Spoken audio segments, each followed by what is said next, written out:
Dr. Stephen Akintayo is the founder of Stephen Akintayo Foundation, a subsidiary of GTEx Holding. The foundation is set to hold a business growth conference come April 12 and 13 in Lagos and Abuja. Joining us now is Dr. Stephen Akintayo, CEO of GTEx Holding. Great to have you. What inspired the idea of Business Growth Masterclass, and why is it particularly relevant for entrepreneurs looking to scale their business to 10 figures? And Happy New Year to you. I imagine it's the first time we've seen this year. Yeah, Happy New Year, my brother. Good to be here, and thank you for coming. For having me, rather. For me, we're looking at the challenges entrepreneurs are facing. This is one of the difficult countries to run business. However, one way or the other, some of us have been able to rise a bit. We're not where we want to be, but we're not where we used to be. And it's important to invest in mentoring others, in sharing ideas, in comparing notes, and coming together as the people. As I have always believed that entrepreneurship is the real solution to Nigeria's problem. And I feel that we've overrated this whole concept of people going to politics or people vying for official position. There's nothing wrong with that. But all of us cannot be senators. All of us cannot be ministers. All of us cannot be governor or president.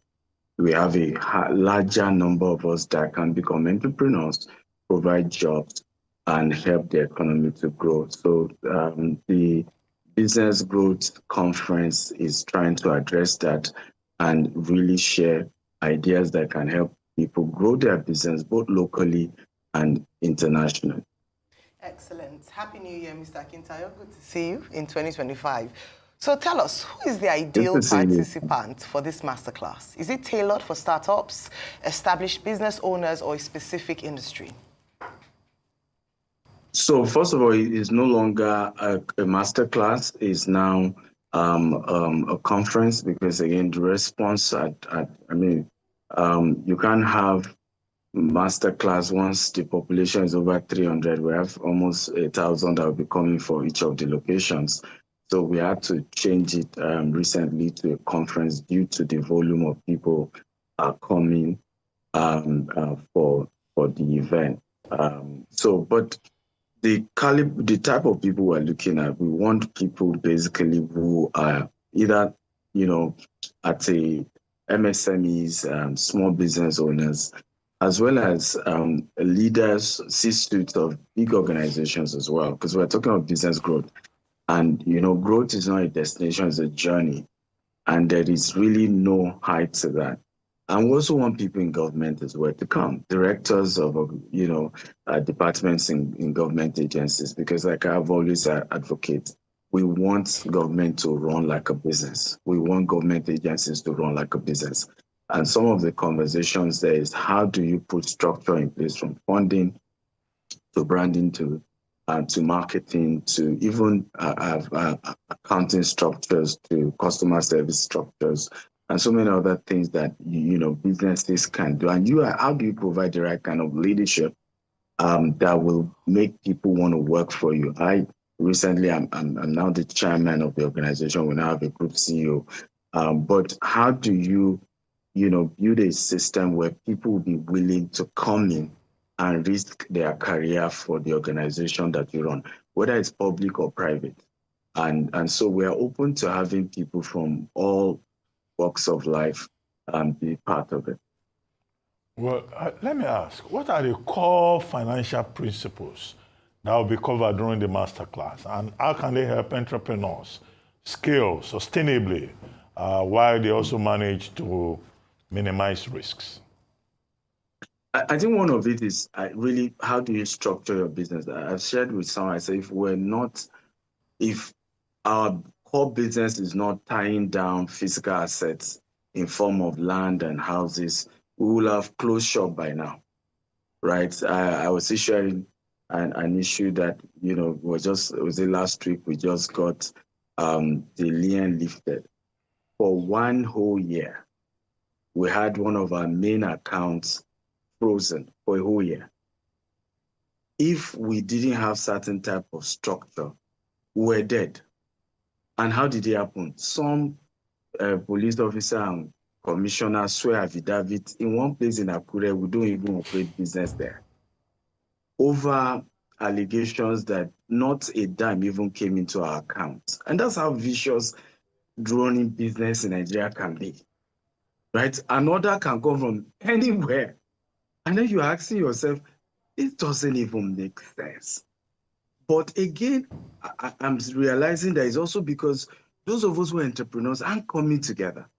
We're not really talking. We're not learning from each other, comparing notes, and seeing how together we can still figure out a way to solve our problems. Because typically, if you even look at the discourse in our environment, it's not about, real core conversation around structuring Nigeria. I've always argued that the same way Nigeria is really struggling with finance, companies are struggling with cash flow, with finance. And so we want to look at how do you really structure, even when you then have some liquidity, how do you put some into real assets? And it doesn't even matter what kind of business you do.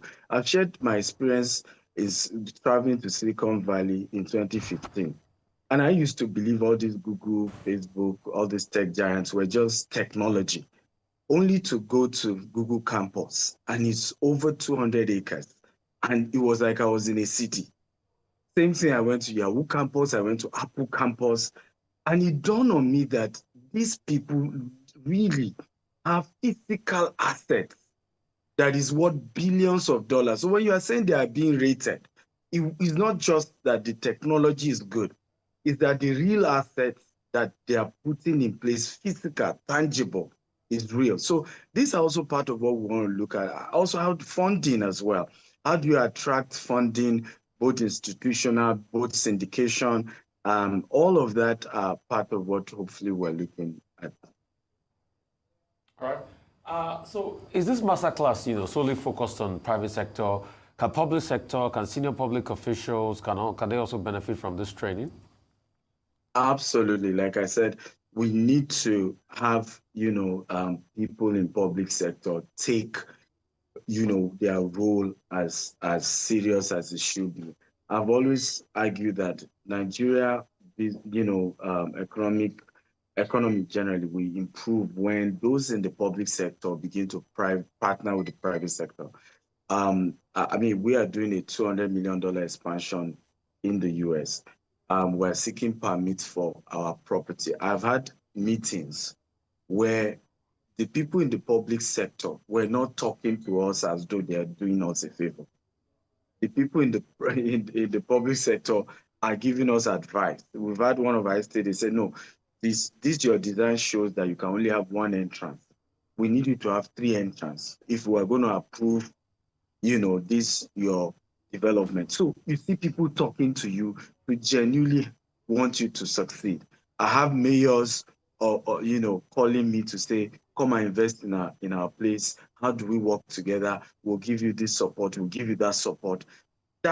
And the only reason that is happening is because the mentality of people in public sector is that of entrepreneurship, is that of business, seeing their role as really helping businesses to do well. And we hope that as many of them were able to come, we begin to see things in a different light and see themselves as really enablers, people whose job is to support businesses.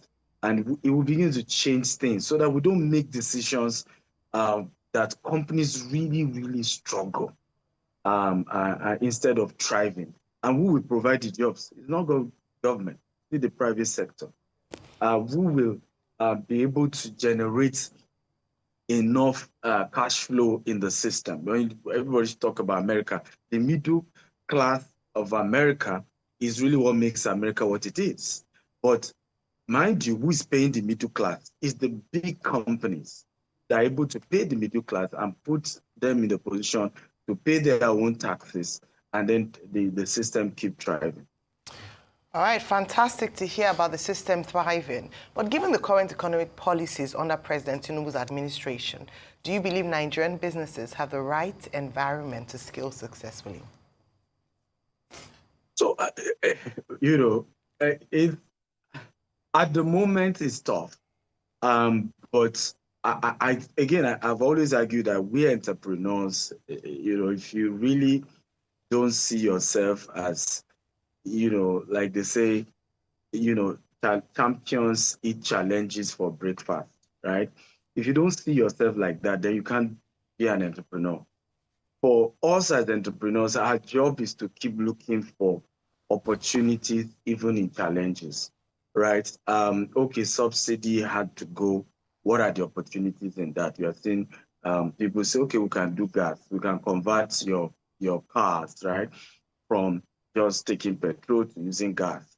The dollar issue is a challenge, but that also has an opportunity.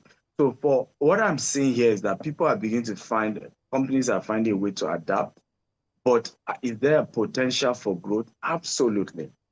The darker the environment, the brighter you shine, the brighter the light, because you're a solution bearer. You are actually trading solutions. You are trading, solving problems. And I want to encourage Nigerian entrepreneurs to see themselves as that. And that's part of what the conference will help us do. That in every challenge, here comes an opportunity for you and I to say, how do we solve this problem? I repeat, government can just regulate, put policies in place. The real people to develop this economy are young people, are entrepreneurs. It is our job. Of course, there are things we need to begin to take more seriously. We have a new book, for example, myself and Dr. Cosmos just authored, called Scaling Your Business with Integrity. And that is also something we need to begin to emphasize in Nigeria, that integrity is actually the way to really scale, right? And doing things right. Again, the system makes it difficult for you to even be seen to be doing the right thing. Because in Nigeria, the right thing is the wrong thing. The wrong thing is the right thing. Okay, but again, as entrepreneurs, if we continue to push, and at some point, I think even those in government will begin to respect the role of entrepreneurship. I also say that media also isn't spotlighting entrepreneurship enough. I mean, you could watch international media and you're seeing conversation about policies, how it has to do with businesses. You are seeing CEOs of organizations coming. In Nigeria, you watch the news, it's a conversation about who is sleeping with whose wife and who is doing this, who is doing that, instead of real conversation about how do we turn this country around to be at the mainstream of conversation as a nation. And we need to bring ourselves back to, we have a country, to grow. We have a new generation, a budging population. We have jobs to create. We have a nation to build. Our infrastructures are in shambles. We need to build a nation. Okay. And we are the ones to build it, not anybody else. Okay, very quickly, let me ask, can you tell us how the masterclass will be structured and whether there will be opportunities for partnerships, mentoring programs in terms of outcomes? Very quickly. Beautiful. So we're doing Abuja on the 12th and 13th. So on the 12th is physical at Ladi Kwali Hall. On the 13th is virtual, and I'm having Brian Tracy and Dan Locke joining me for that. For Lagos, we're having 19th and 20th. 19th is physical at a hotel. On the 20th is virtual, and we'll have Les Brown and Dan Locke still joining me as well. And we'll have other speakers. Dr. Cosmos will be joining as well, a few other people joining. So we, of course, if I were about putting out billboards, there will be TV adverts running. We're really taking this as a call for a revolution in the business world and for more people to take up the challenge of being entrepreneurs. And there will be post-event mentorship program, so that it's not just for the 2 days. And yes, we're open to sponsorship. People can take advantage of it so that their company logo and all that will be in all adverts, and they can have a booth at the event as well. Yes, but we're open to as much people. You can also pay for 10 employees aside yourself.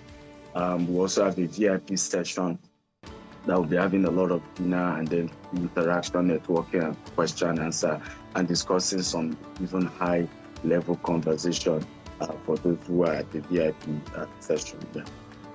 Well, thank you very much, Dr. Stephen Akintayo, joining us, and we wish you all the best with the masterclass.